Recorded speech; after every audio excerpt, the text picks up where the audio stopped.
Hi students, welcome in chemistry classes.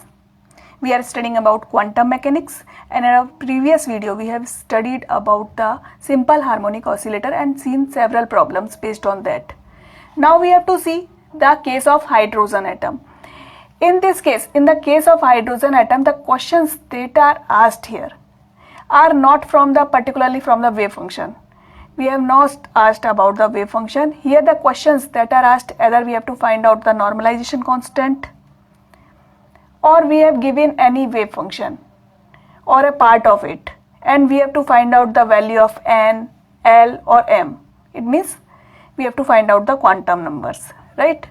And third thing, they may ask about the radial nodes or the angular nodes. Okay, so these things we can find very easily. Firstly, we have to understand a simple concept behind it, because if we don't know the concept, then we cannot do the questions. Okay, so we should know about the basic concepts. I am not giving you the derivation, I am giving you the some key points.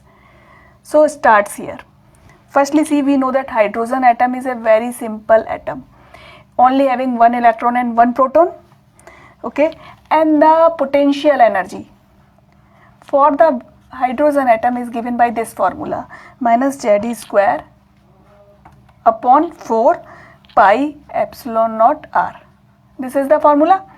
From here you can see that this potential energy here depends on this thing, that is r. R means radius, right?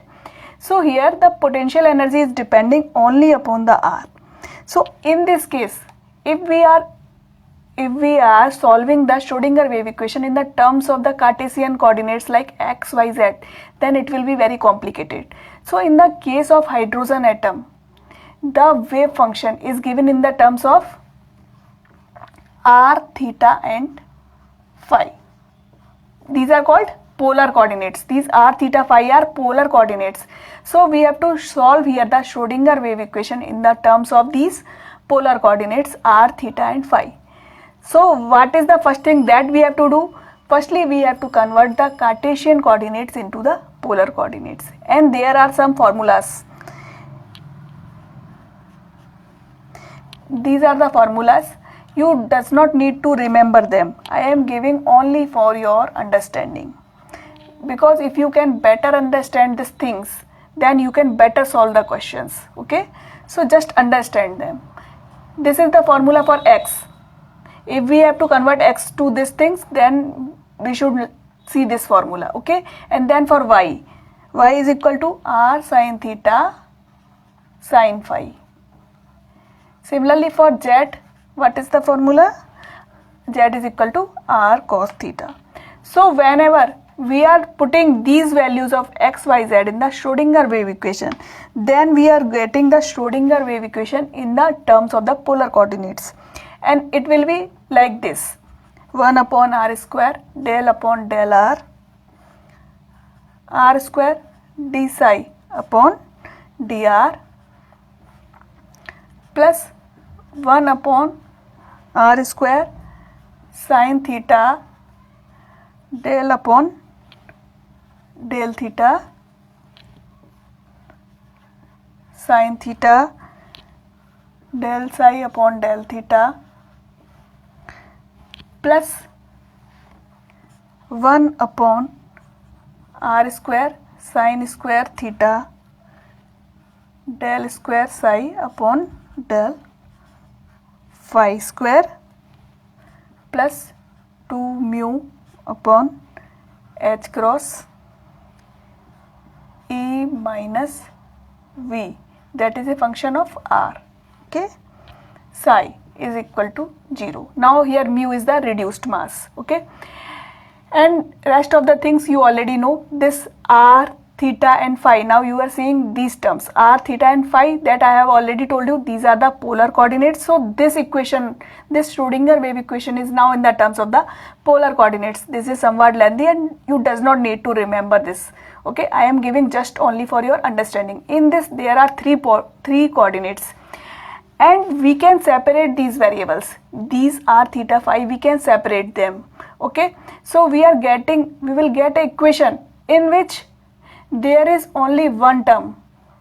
we will get different variables and each will be a function of either r or theta or phi. It means this equation will separate into two parts. One part will depend only on r and another part will depend on theta and phi. The part that depends upon r will be called radial part and the part that depends upon theta and phi will be called angular part. Okay, so we can say that the wave function for the hydrogen atom is actually a combination of two parts. One part is the radial part. This is the radial part, that is a function of r, and another part is y, that is a function of theta and phi. This is called the angular part. Okay, and this is called the radial part. This radial part depends upon r and this angular part depends upon theta and phi. This angular part is actually known as spherical harmonics, and this is of much importance, right? From r, this r is a function of actually n, l, l. This is, we know, principal quantum number and this l is the azimuthal quantum number. So from this part we can find out the values of n and l, right? And this y part we can find out two values, one is of l and another is of m. Actually it is a combination of two parts, one is theta and another is phi, right?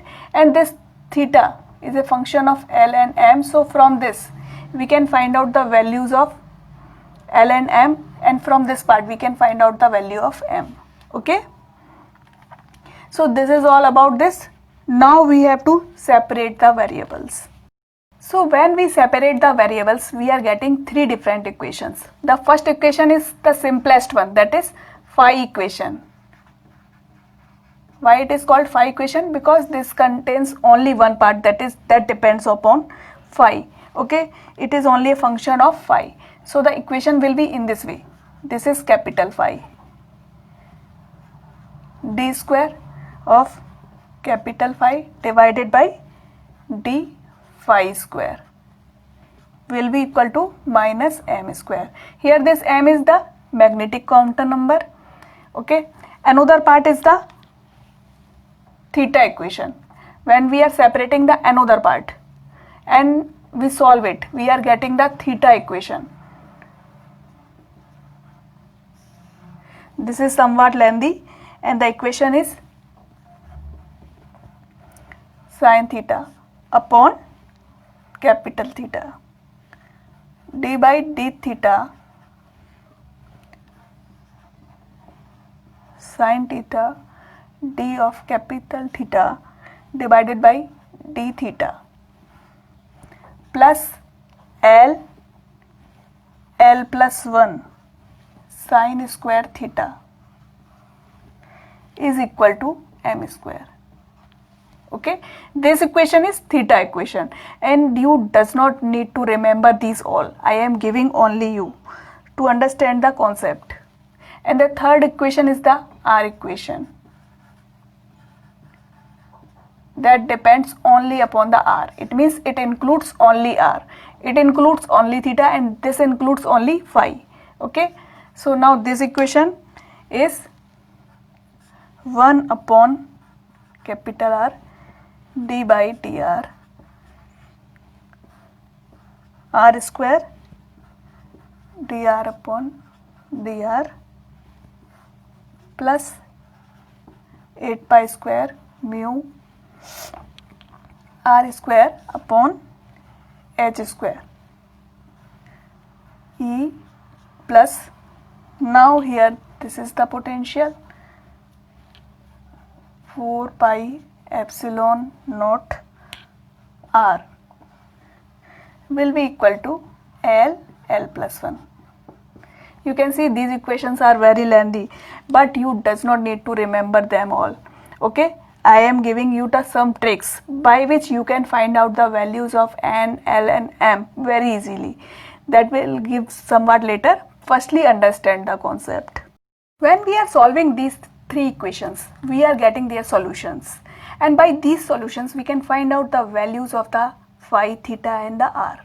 So firstly, see the solution of the phi equation. When we are solving this, we are getting a formula for the phi. It is a function of m.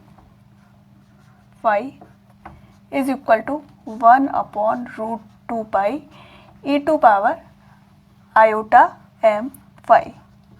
This is the simplest equation, and you can learn this because this is somewhat asked in the exams, but rest two are not asked. Okay, so this is the important one, and this is simplest. That here we can find out the value of phi, that is equal to 1 upon root 2 pi e to power iota m phi, and from this equation we can also find out the value of m. If we have given the equation and we are seeing the term, this exponent of iota m phi, we have given some value like 2 iota phi, then we know this is iota and this is phi, and the rest one is the m, so value of m will be equal to 2. I will give you the example of this in the later video. Firstly, see this thing. So here we know this m is the magnetic quantum number and its value will be equal to 0, plus minus 1, plus minus 2, etc. So we can put these values and we can find out the values for the phi. Suppose we have given the value of m is equal to 0. Then the value of phi will be equal to 1 upon root 2 pi, and this value, this m is equal to 0, so this value will equal to 0. It means exponent of 0, that is equal to 1, so this will be equal to 1. So now value of phi 0 is equal to 1 upon root 2 pi. Similarly, if we are finding the value for m is equal to plus 1, then it will be equal to the phi, value of phi will be equal to 1 upon root 2 pi, and then put here the value 1, so it will be equal to iota phi, right? Similarly, for m is equal to minus 1, it will be equal to, for minus 1 is equal to 1 upon root 2 pi e to power minus iota phi, in this way, right? Similarly, if we are saying for the m is equal to plus 2, then it will be equal to phi for the plus 2 will be equal to 1 upon root 2 pi e to power 2 iota phi, right? In this way you can calculate the values for the phi. Okay, now see the solution of the theta equation. Here is the formula for this theta L m, because it is a function of L and m, is equal to this 2L plus 1 and then L minus mod of m factorial divided by 2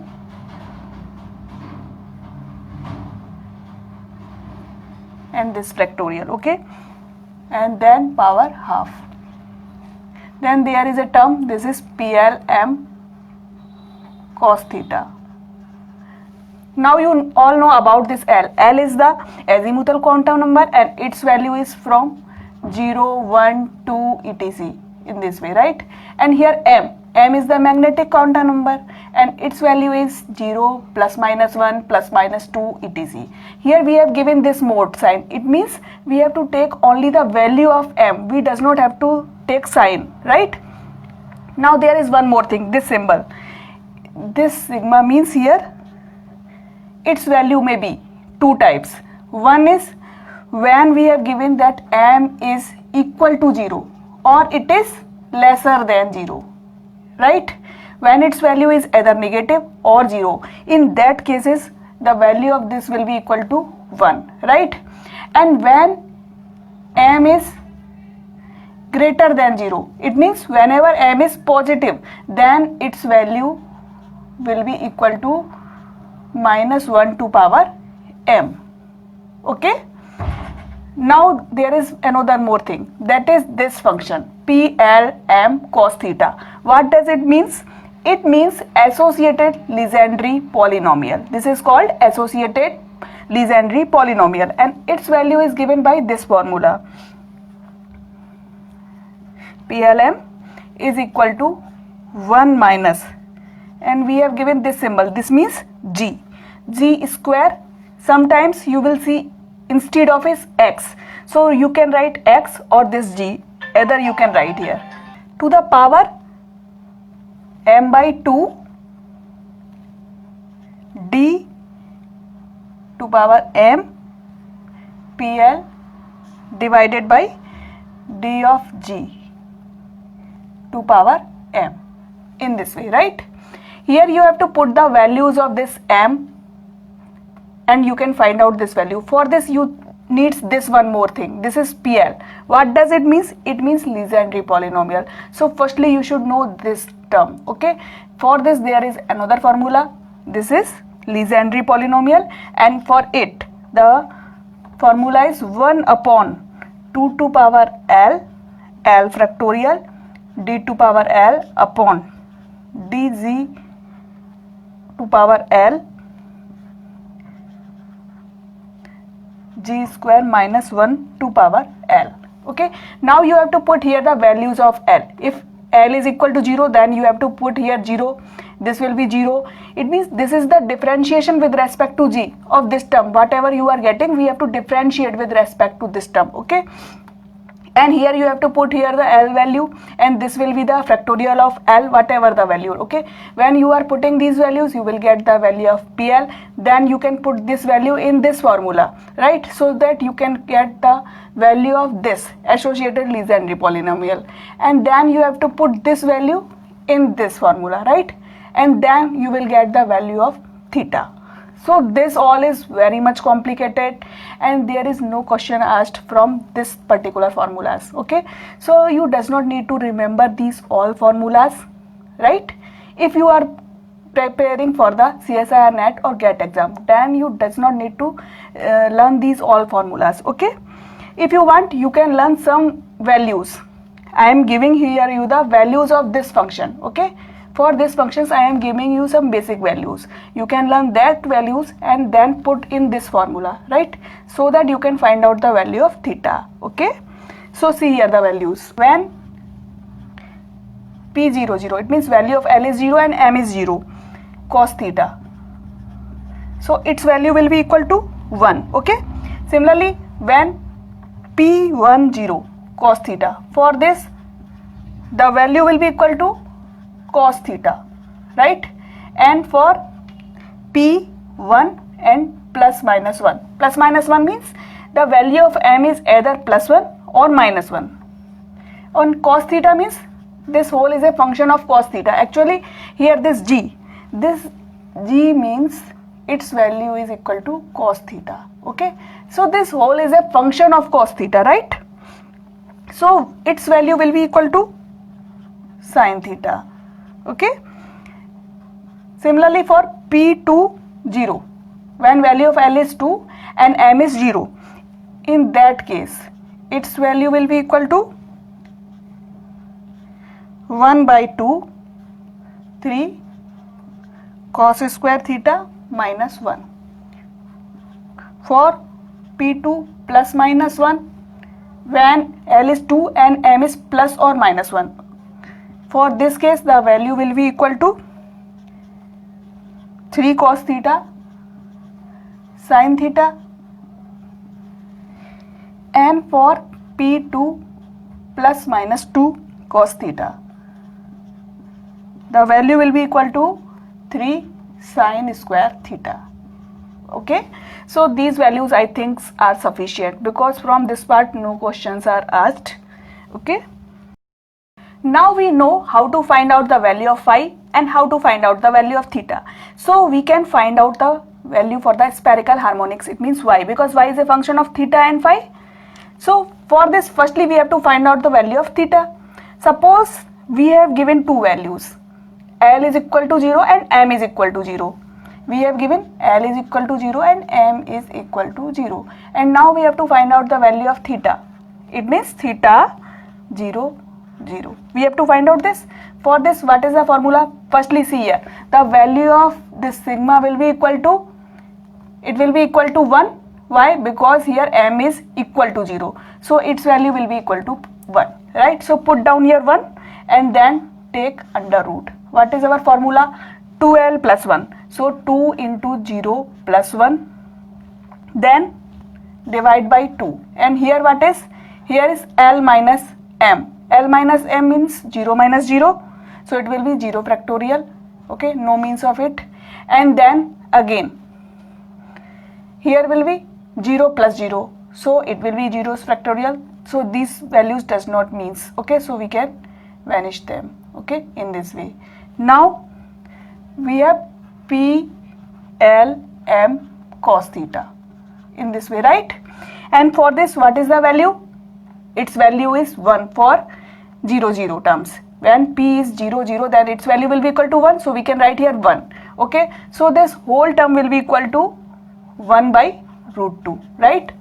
And similarly for phi, when we have to find out the value of phi for 0, and its value we know is equal to 1 upon root 2 pi, right? Now we can find out the value of y.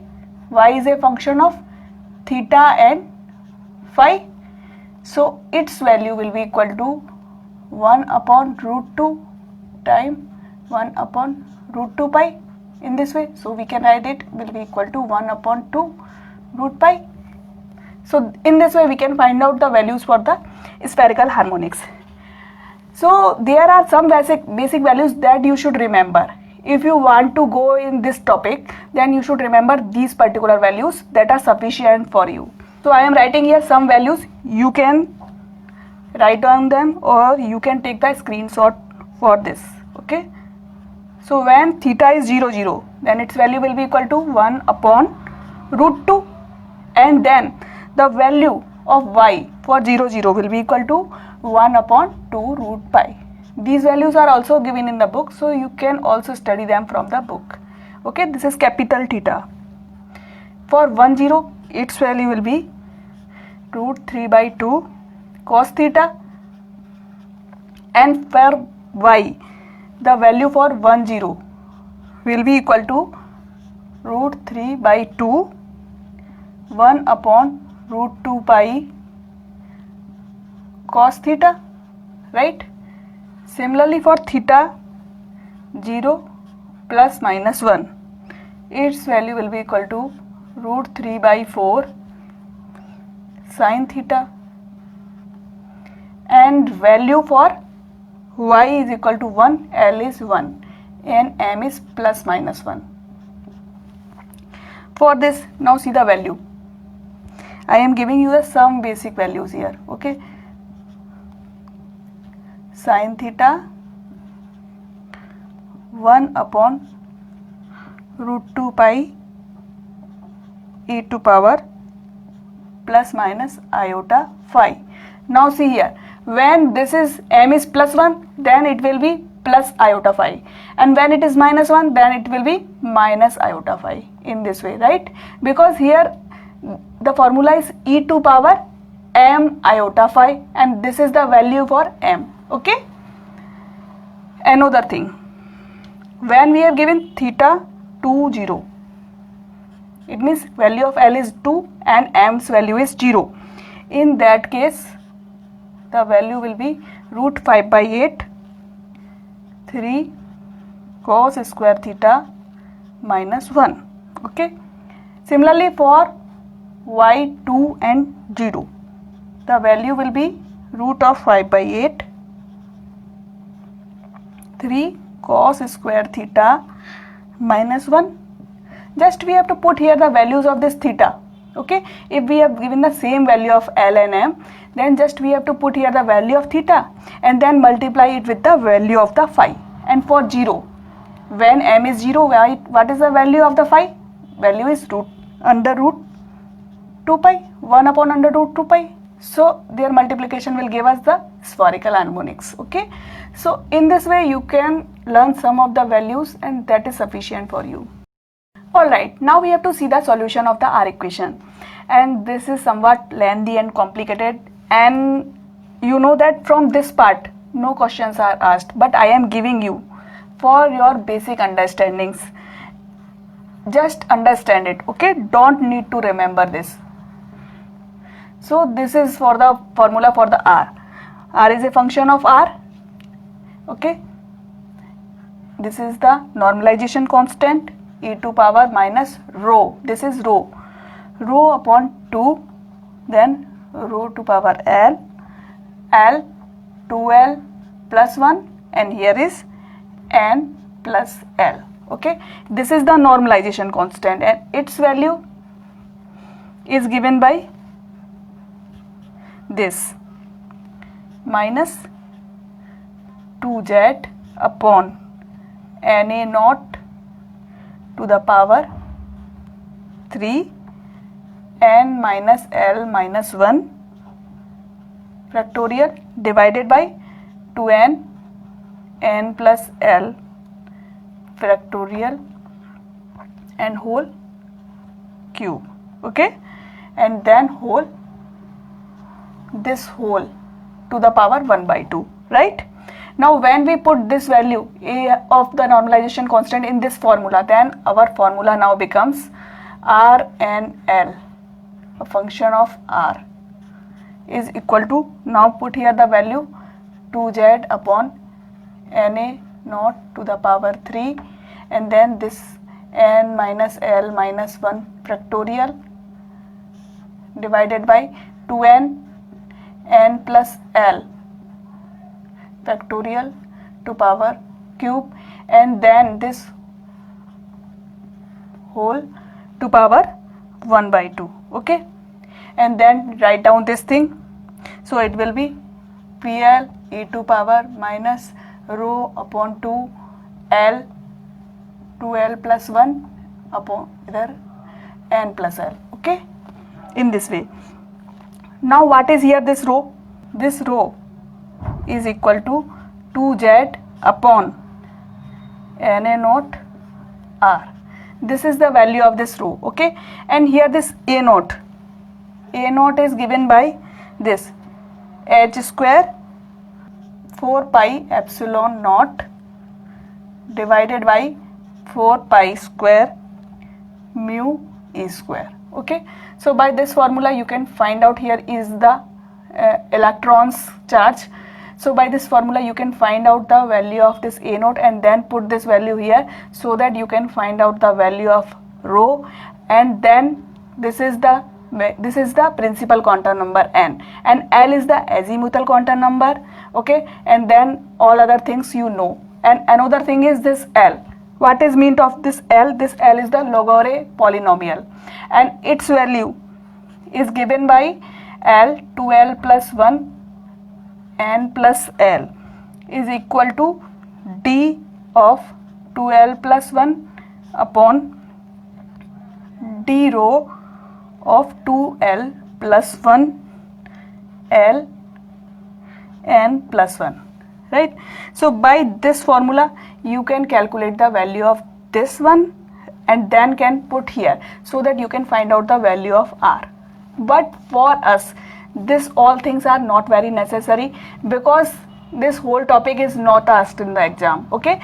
This is I am giving you for your understandings, you can understand the concept.